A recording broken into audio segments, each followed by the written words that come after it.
À la suite de mes études, j'ai créé ma première boîte. C'était en 98. On va dire que je suis un serial entrepreneur. À la suite de ça, ça a duré pendant 5 ans. Ça s'est arrêté. J'ai été consultant pour Bordeaux.fr, donc j'ai travaillé pour la mairie de Bordeaux pendant 2 ans. Et ensuite, j'ai travaillé pendant 5 ans, toujours en tant que consultant à l'UNEDIC. J'ai été directeur du projet de dématérialisation des courriers entrants. C'est-à-dire que tous les courriers que vous envoyez, chef d'entreprise, à l'UNEDIC, donc pour payer les assurances chômage, en gros, c'est moi qui les recevais. Donc ça représente 60 millions de documents chaque année. Et adossé, il y avait 15 milliards d'euros. Voilà. Donc c'est là où j'ai fait mes armes sur le numérique et sur la dématérialisation. Un super projet en soi, parce que de pouvoir traiter autant de documents avec toutes les problématiques, dont les problématiques bancaires, ça a été extrêmement riche de travailler dans ce domaine. Une fois que le recouvrement n'était plus à faire à l'UNEDIC, et c'était une bonne chose de recentrer un petit peu tout sur l'URSSAF, donc c'est la filiale de l'URSSAF, l'ACOS, qui a repris le recouvrement, je me suis dit, tiens, voilà, qu'est-ce qui s'offre à moi aujourd'hui? Du coup, j'ai pensé à créer Legalispace, espace légal, Legalispace, pour pouvoir offrir à tout à chacun, et surtout à toutes les entreprises, la possibilité de pouvoir utiliser le numérique comme levier de croissance et de productivité. Je vous donne juste un exemple pourquoi j'ai pensé à ça. Quand j'étais à l'UNEDIC, la première année, donc sur les 5 années que j'y ai passé, ils ont fait 440 000 € d'économie rien que sur le papier. Voilà. Quand on a fait la fusion avec Pôle emploi, les syndicats ont négocié que la moitié des salariés avaient la possibilité de changer de poste sur demande. Donc la moitié des salariés du recouvrement sont partis ailleurs. Le fait qu'on ait mis en place ce système-là de GED, de gestion automatique des documents, de traitement, ça a permis de ne pas avoir de rupture dans la chaîne du recouvrement avec la moitié des effectifs. Voilà. Donc partant de ce constat, je me suis dit, il faut que je puisse trouver une solution qui permette à toutes les entreprises de pouvoir avoir ce service. Et pas, il ne doit pas être réservé qu'aux grosses, il doit être forcément adapté à tout le monde. J'ai creusé, j'ai passé 3 ans en R&D pur, sans commercialisation, sans rien du tout, purement de la recherche et développement. Et je me suis aperçu que ce qui manquait pour pouvoir faire ce qu'on appelle le zéro papier, on en entend parler depuis 20 ans ou 30 ans, c'était de pouvoir signer les documents numériques directement. Donc on reçoit un devis, un contrat, je donne la possibilité de pouvoir le signer, ce document. Et donc on a cherché, ça a duré 3 ans. Après on a eu une bonne année d'expérimentation avec nos premiers clients et contacts, et on a mis en place cette solution qui est finalement, je dirais, la première solution zéro papier, puisque on a la possibilité, aussi simple qu'un mail, de pouvoir envoyer un devis et en contrepartie de pouvoir le signer numériquement. Donc qu'est-ce que ça veut dire signer numériquement? Parce que les définitions, c'est pas je prends ma signature, je la scanne et je la mets sur mon document, c'est absolument pas ça. C'est mettre un scellé sur un document numérique. C'est faire en sorte que l'on puisse dire que le document est non modifié, non modifiable, et surtout que la personne qui a signé est bien la bonne personne. Voilà. Donc on utilise pour ça un certificat électronique. Ce certificat électronique est finalement la carte d'identité numérique de l'interlocuteur ou du représentant de l'entreprise, en ce qui vous concerne. Voilà, donc on a mis en place ce système. Je vais vous montrer par la suite comment ça fonctionne pour que vous voyez vraiment la simplicité d'utilisation et que ça ressemble vraiment à l'utilisation d'un mail, à part qu'on rajoute effectivement cette notion de signature quand on en a besoin.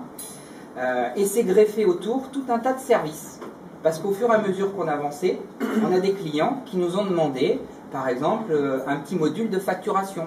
Parce qu'il y a ceux qui utilisent encore du Word et de l'Excel. Et bien là, en 3 clics, on génère sa facture, on la transmet à son client, elle est scellée vis-à-vis du fisc, donc elle est valable, on peut la présenter en numérique vis-à-vis du fisc. On génère les écritures comptables, et le tout est mis à disposition de l'expert comptable qui peut venir donc visualiser la totalité des informations plus des écritures comptables.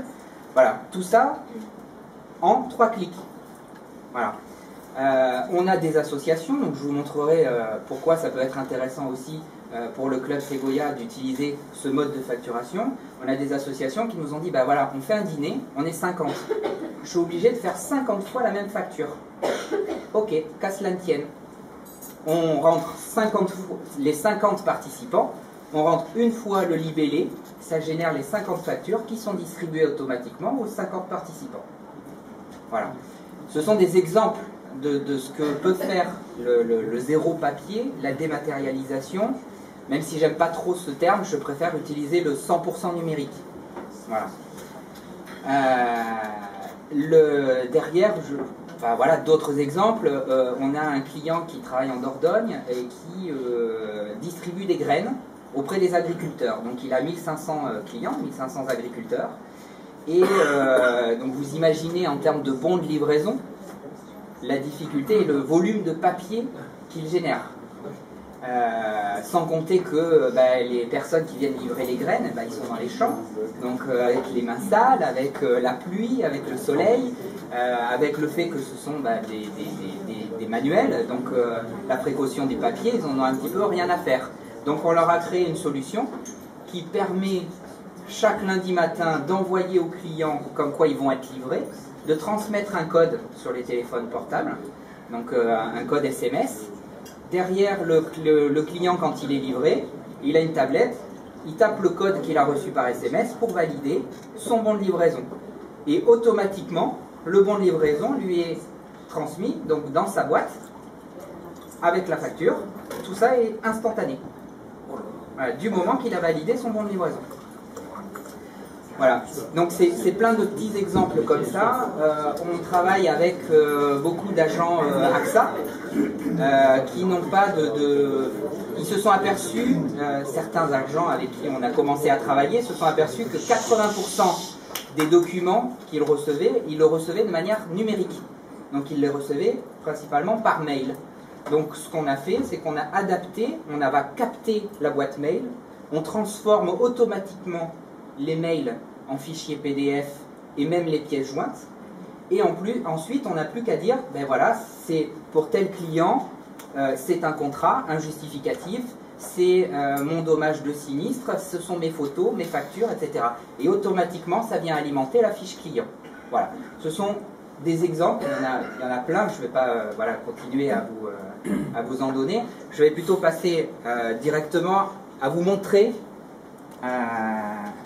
parce qu'on a toujours l'impression que c'est compliqué, que c'est pas pour nous, que ça coûte cher. C'est pas vrai. D'accord? C'est pour tout le monde, toutes les entreprises. Il faut savoir que on est rentré dans l'ère du numérique. Donc on a beau essayer de lutter contre, c'est lutter contre la marée. D'accord? De là à dire qu'il faut tout basculer en numérique, rien du tout.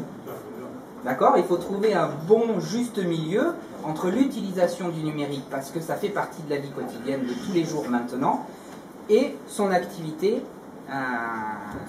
récurrente. Donc, je vais me connecter comme si je rentrais sur un espace. Ce qu'il faut savoir, c'est que on est des informaticiens depuis très longtemps, et qu'on a vécu beaucoup de problématiques de sécurité. Ici, on est sur Internet. Donc le fait de rentrer juste avec un login, un mot de passe, sachant que 70% des mots de passe sont connus quand on connaît le nom des enfants, des parents, les dates de naissance du chien et du chat. Voilà. Donc du coup, ce qu'on a rajouté pour pouvoir rentrer sur l'espace, c'est une clé physique qui doit être présente sur la machine, qui est le certificat électronique. Il sert aussi à ça. Voilà. Donc si le certificat électronique n'est pas présent sur la machine, on n'accède pas aux données. Voilà, donc c'est vraiment une sécurité supplémentaire. Hop. Voilà, donc là je rentre.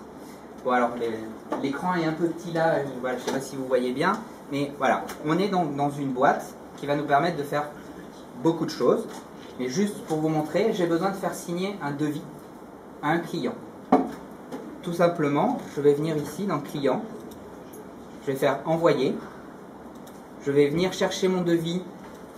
S'il est au format Word, j'en sais rien, on va prendre celui-là. S'il est au format Word, il va me le transformer automatiquement au format PDF. Donc déjà, j'ai plus l'action moi à faire. Donc il est en train de se charger. Voilà, bon, ça ça dépend de la connexion. Voilà. Je vais dire à qui je veux l'envoyer. Donc je vais par exemple l'envoyer à Practice 2. Je vais définir que c'est un devis, une proposition commerciale. Je vais venir ici cliquer pour dire c'est un document que je dois signer. C'est pas obligatoire, hein. Vous avez des documents que vous pouvez transmettre, par exemple des fiches pratiques, des guides d'installation, voilà, il y a tout un tas d'éléments qui n'ont pas besoin d'être signés. Je fais suivant. Là j'ai deux possibilités, soit je l'envoie, je fais un envoi simple, soit je fais un envoi en recommandé numérique. D'accord? Puisque tout le monde a sa signature électronique, tout le monde est identifié donc à travers son certificat électronique, donc à travers sa carte d'identité numérique. Du coup, j'ai la possibilité aussi de faire des recommandés 100% numériques. Donc j'envoie mon document. Voilà, ça y est, il est parti. Mon client l'a reçu. Et à lui de venir donc contre-signer ce document. L'intérêt d'avoir fait toute cette démarche qui ressemble à un envoi par mail, c'est que, on a sécurisé en signant et donc en scellant le document numérique, mais 2, il est venu se classer automatiquement dans mon dossier client. Donc quand je viens ici dans accès au document client, par ordre alphabétique, je vais retrouver mon client. Je vais retrouver tous les types de documents que j'ai pu échanger avec lui. Donc là, je suis en train de chercher un devis, une proposition commerciale. Vous avez donc un document qui est scellé, d'accord? Et on voit ici apparaître sur le document la signature. D'accord? Cette signature, elle indique comme quoi elle est valable, puisque en temps réel, à chaque fois que vous allez ouvrir le fichier PDF, on va vérifier que la signature était bien valable au moment où elle a été apposée. Donc ça, ce sont des obligations qui rendent le document légal, puisque c'est quand même l'objectif final. Voilà. Si jamais le partenaire signe ou contresigne le document, vous avez sa signature qui apparaît ici également. Voilà. Donc, si je reprends par exemple pour le club, le fait de pouvoir envoyer, donc créer et envoyer des factures, vous allez sélectionner les différentes personnes qui participent. Donc,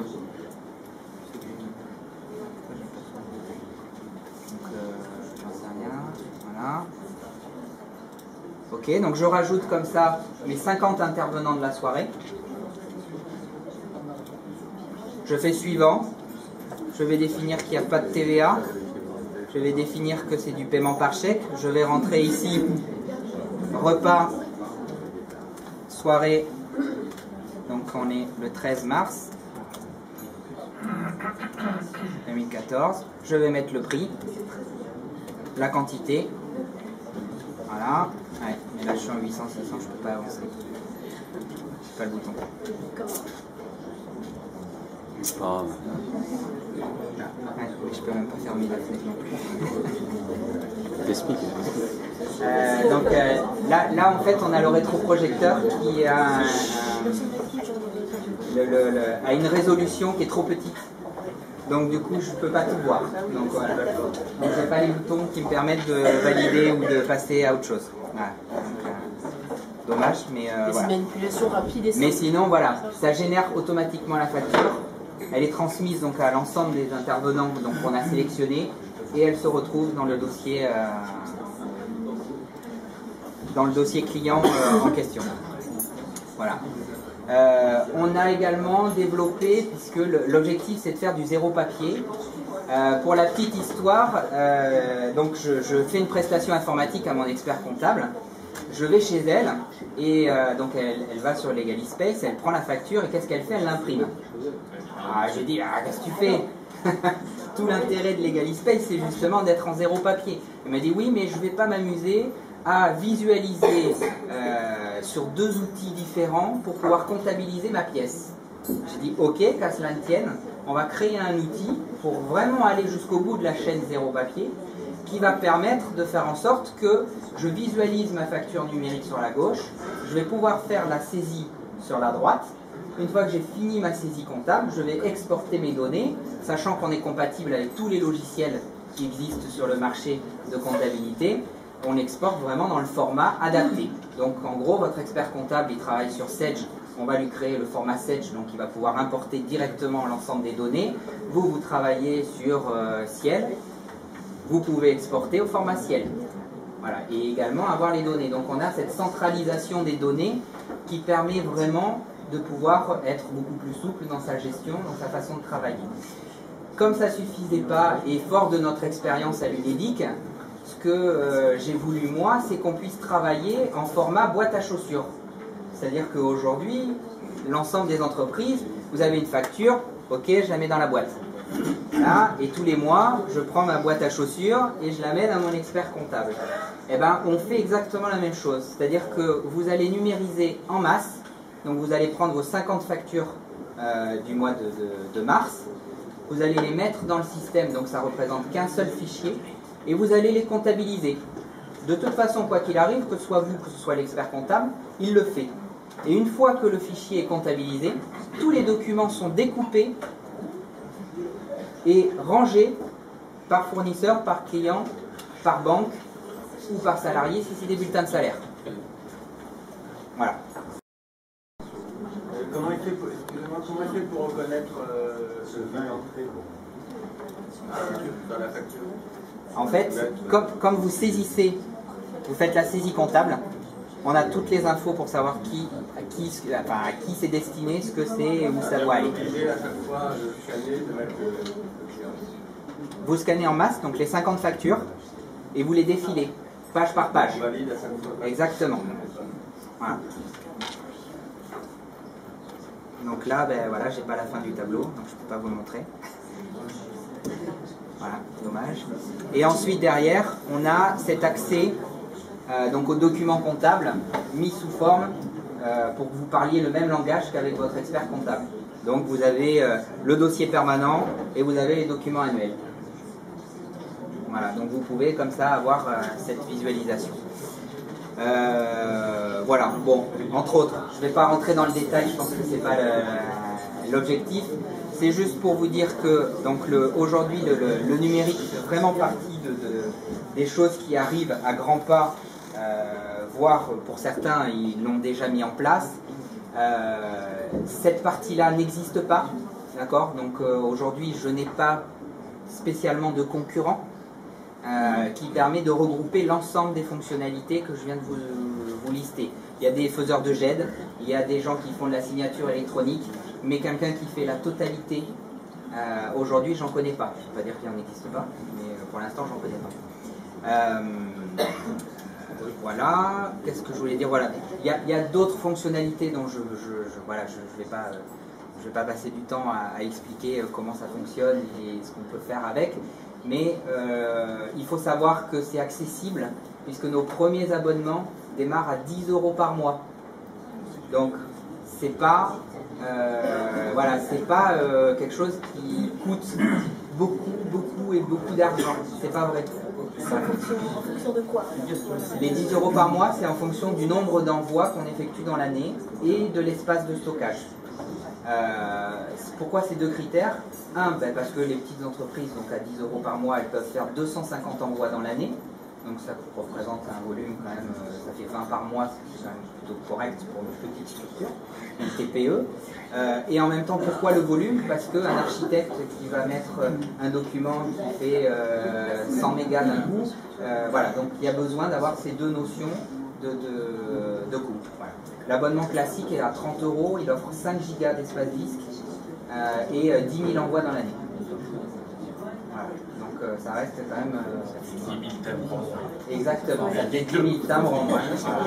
Tout à fait. C'est exactement ça, 10 000 timbres en moins, plus les signatures, plus les impressions, plus le temps passé. Voilà. Et sur une facture, j'avais lu qu'en fait, tu permettais une économie de 70%. Oui, tout à fait. Donc il y a une étude qui a été menée par... il y a une étude qui a été menée donc, par Arthur D. Little donc, au niveau européen et qui affiche le coût d'une facture fournisseur papier, il l'estime à 14 €. D'accord? Ça englobe toute la phase du traitement de la facture. Donc ça va de l'ouverture du courrier jusqu'au litige. D'accord? Tout est pris en compte dans ces 14 €. En numérique, 4 €. Donc 4 €. Donc on fait à peu près 70% d'économie si on décide de passer au numérique. Voilà. On travaille beaucoup, on a une vingtaine d'agences d'intérim. Donc les agences d'intérim raffolent de ce mode de fonctionnement et pour les entreprises qui cherchent un intérimaire, mais aussi pour signer des documents avec les intérimaires, puisque ça marche autant pour les clients, pour les fournisseurs, bien évidemment, mais pour les salariés aussi. Voilà. Sachant que, bon, après, il faut englober tout ça dans les réserves légales. Hein, pour les salariés, par exemple, il faut leur faire signer une demande et une autorisation. Voilà, ils sont protégés quand même. Des questions? Oui. Oui, Vincent, est-ce que Legal Space peut être un centre de stockage de pièces comptables, quelle que soit l'activité, quel que soit le type de pièces, pièces de trésorerie, factures de clients, factures de fournisseurs, justificatifs même divers, tickets d'autoroute, de restaurant et autres, stockés par type de pièces et transférés au cabinet comptable. Est-ce que ça, vous savez le faire? Oui, c'est ce qu'on fait. Est-ce que vous pouvez le faire? Oui, c'est déjà fait. On travaille déjà, je peux le faire. Deuxième question. Est-ce que vous pouvez également faire de la gestion commerciale par rapport aux pièces que vous triez et que vous seriez dans vos confections de pièces? Là, vous pouvez faire des stats par rapport à ça. Oui, alors les stats, oui, on peut les faire. Aujourd'hui, on n'a pas eu de demande par rapport à ça, mais effectivement, nous-mêmes, on a un outil de statistique qui nous permet, par rapport à nos clients, de pouvoir le faire. Donc oui, il n'y a pas de souci par rapport à... Par type de client, par secteur, géographique d'activité. Du moment que tout est renseigné, du moment que les infos sont renseignées, il n'y a pas de souci. Eh bien voilà. Voilà un bon support. Merci. Je vous en prie. Voilà, donc par rapport, oui, à l'expert comptable, alors je vais préciser, en fait, on ne transmet pas à l'expert comptable. C'est l'expert comptable qui prend la main sur l'espace comptable. Donc les pièces ne circulent pas. Ah oui, D'accord? Vous avez votre espace, vous avez vos documents, ils restent chez vous, vous en êtes propriétaire. Et c'est juste la mise à disposition. Donc on ouvre finalement un accès à l'expert comptable pour qu'il puisse venir dans l'espace. Voilà, c'est ce qu'on a ici. Donc lui, l'expert comptable, il a mes clients et il va dire ok, ben, je veux me connecter sur l'espace de mon client. Et là, boum, il se connecte sur l'espace de son client et il a toutes les pièces comptables voilà, en accès direct. À condition que lui-même prenne un abonnement dans ce cas-là. Oui. Des interlocuteurs, quelque part, menaces.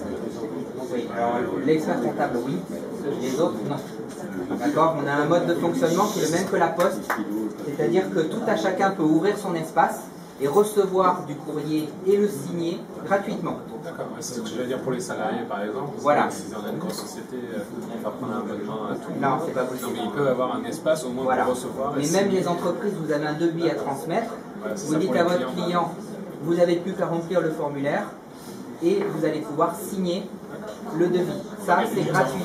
Et le mode, c'est l'envoi qui est payant. Donc c'est le timbre. Ouais. Hein, c'est l'équivalent du timbre qui, lui, évidemment, est payant sous forme d'abonnement. Donc voilà. Vous le recommandez. Ou le recommander aussi. Qui recommande, Voilà, c'est ça. exactement.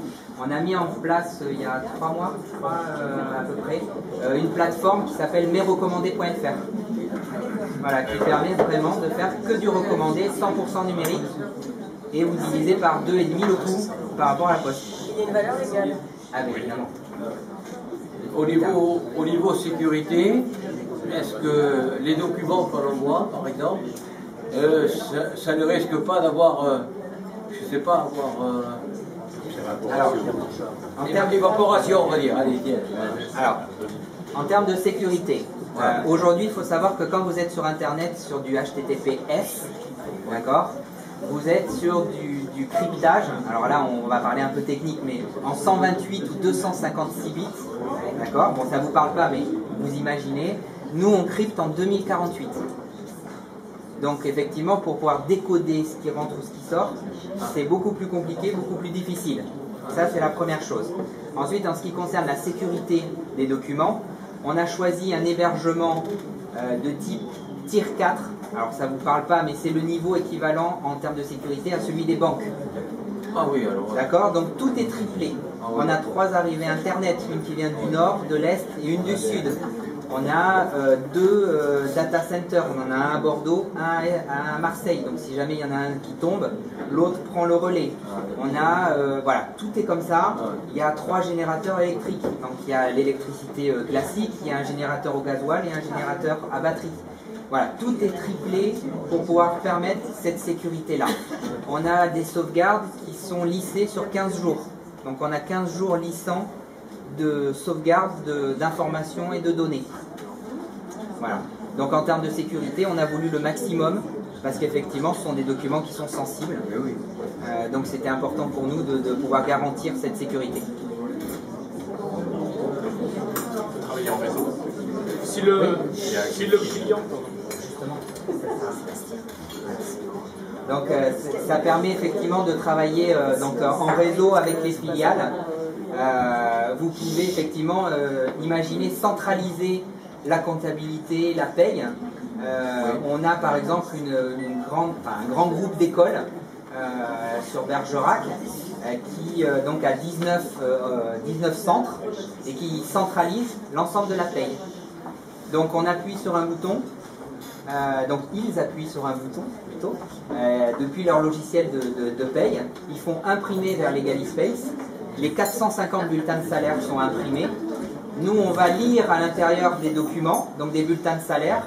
On va déterminer quelle est la structure qui émet le bulletin de salaire et on va les mettre directement aux salariés. Voilà. Donc, on a ces automatismes qui permettent ça. Pour la compta, c'est pareil. Au lieu d'être l'équivalent de l'expert comptable, vous êtes le groupe. Et donc, vous prenez la main sur la comptabilité de vos filiales. Voilà. Question, s'il y a un gros bug informatique chez votre client, est-ce que vous avez la possibilité de lui préserver ces documents? Alors, les documents sont... Ah oui. Je disais, en cas d'un bug informatique important, catastrophique chez le client, est-ce qu'il conserve les données de ce client? Est-ce qu'ils peuvent le récupérer? Alors, on est sur Internet. Donc les données, elles ne sont pas chez le client. Elles sont chez moi. Elles ne sont pas sur le cloud? Si, elles sont sur le cloud. Voilà, sur mon cloud. Voilà. Même quand le ciel est bleu. Non, justement, pas accessible à tous. Je vois qu'au fond, il y en a qui n'ont pas écouté. Hein. Ah ouais. Alors je redis pour le monsieur du fond qui pense que c'est accessible à tout le monde, qu'on a un certificat électronique qui est la clé physique, porte d'entrée. On n'a pas juste un login, un mot de passe. Voilà, on a une sécurité supplémentaire. Je vous en prie.